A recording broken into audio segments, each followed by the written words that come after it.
Hello everyone, this is Kelly. Welcome back to CUMIC Weekly, where we bring you the latest Chinese to prices and market trends every single week.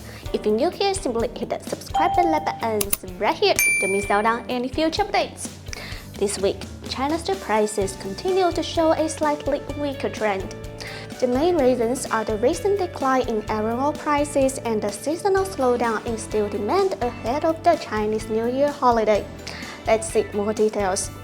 For starters, iron ore inventories at Chinese ports are now close to historical highs. At the same time, steel mill iron ore inventories are still increasing. However, as the holiday gets closer, mill restocking is basically coming to an end. Production has already started to contract, and as a result, expectations for iron ore demand are weakening. So all in all, the supply-demand imbalance in the iron ore market is becoming more obvious. Turning to finished steel product, overall production is not very high at the moment. That said, the pre-holiday demand slowdown is becoming increasingly evident. Steel inventories are building at a faster pace, and so supply and demand balance is gradually weakening. As a result, steel prices in China have mainly moved slightly lower in the short term. Next, let's examine the supply and demand side. This week, apparent demand went down by 410,000 tons. Inventory went up by 592,000 tons, and production went down only a bit.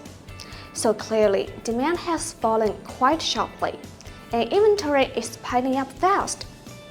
Looking at major product, rebar inventories increased by nearly 10%, while apparent demand fell sharply, down 16% compared to last week. As for hot-rolled coil, inventories rose by 1%, and both production and apparent demand went down slightly. So what does this mean for the market ahead? For now, the supply and demand balance isn't getting any better. Both rebar and hot-rolled coil saw declining demand and rising inventories. However, it's also worth noting that current production levels remain relatively low, so inventory buildup should stay within normal seasonal range. In other words, before the Chinese New Year, we are not expecting major hit on the market or big imbalance.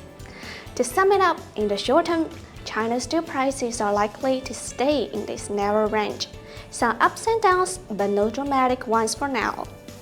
Well, what's your take on the Chinese steel market? If you enjoyed this video, don't forget to subscribe to our channel and give us a thumbs up. Just hit the subscribe and like buttons right here. See you next week. Bye bye.